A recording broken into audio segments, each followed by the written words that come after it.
الرحمن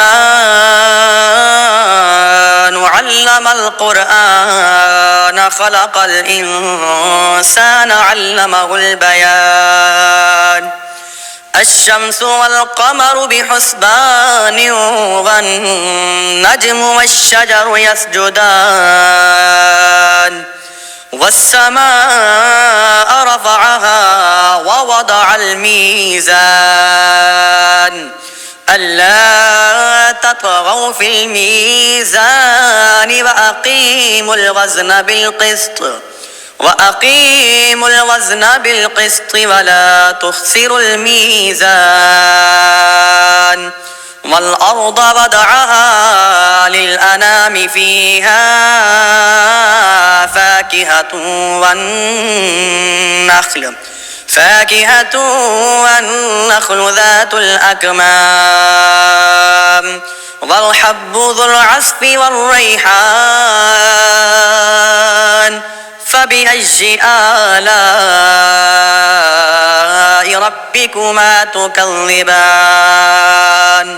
خلق الإنسان من صلصال كالفخار وخلق الجان من مارج من نار فبأي آلاء ربكما تكذبان رب المشرقين ورب المغربين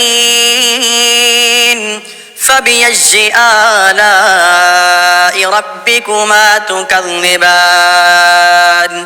مرج البحرين يلتقيان بينهما برزخ لا يبغيان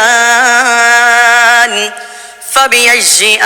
آلاء ربكما تكذبان يخرج منهما اللؤلؤ والمرجان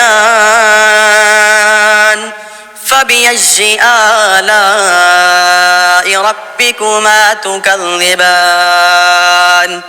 وله الجوار المنشآت في البحر كالأعلام فبأي آلاء ربكما تكذبان كل من عليها فان ويبقى وجه ربك ذو الجلال والإكرام فبأي آلاء ربكما تكذبان يسأله من في السماوات والأرض كل يوم هو في شأن فبأي آلاء ربكما تكذبان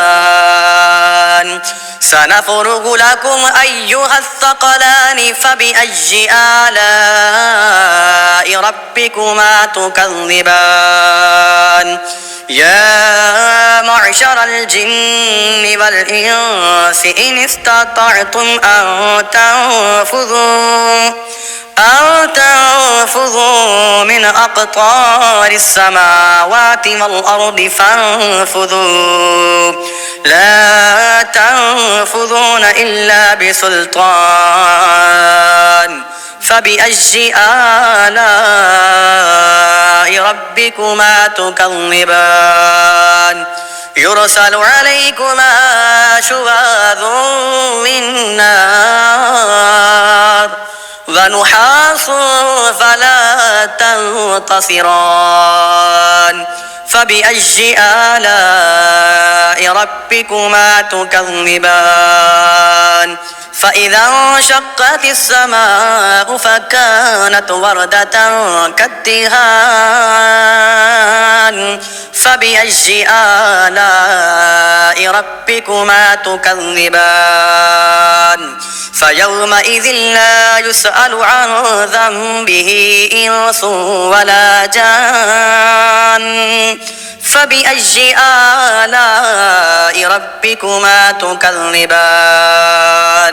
يعرف المجرمون بسيماهم فيؤخذ بالنواصي والأقدام فبأي آلاء ربكما تكذبان هذه جهنم التي يكذب بها المجرمون يطوفون بينها وبين حميم آن فبأي آلاء ربكما تكذبان ولمن خاف مقام ربه جنتان فبأي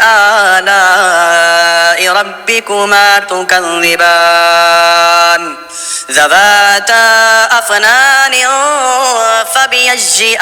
آلاء ربكما تكذبان فيهما عينان تجريان فبأي آلاء ربكما تكذبان فيهما من كل فاكهة زوجان فبأي آلاء ربكما تكذبان متكئين على فرش بطائنها من استبرق وجنى الجنتين دان فبأي آلاء ربكما تكذبان فيهن قاصرات الطرف لم يطمثهن إنس قبلهم ولا جان فبأي آلاء ربكما تكذبان كأنهن الياقوت والمرجان فبأي آلاء ربكما تكذبان هل جزاء الإحسان إلا الإحسان فبأي آلاء ربكما تكذبان ومن دونهما جنتان فبأي آلاء ربكما تكذبان مدهامتان فبأي آلاء ربكما تكذبان فيهما عينان نضاختان فبأي آلاء ربكما تكذبان فيهما فاكهة ونخل ورمان فبأي آلاء ربكما تكذبان فيهن خيرات حسان فبأي آلاء ربكما تكذبان حور مقصورات في الخيام فبأي آلاء ربكما تكذبان لم يطمثهن إنس قبلهم ولا جان فبأي آلاء ربكما تكذبان متكئين على رفرف خضر وأبقري حسان فبأي آلاء ربكما تكذبان تبارك اسم ربك ذي الجلال والإكرام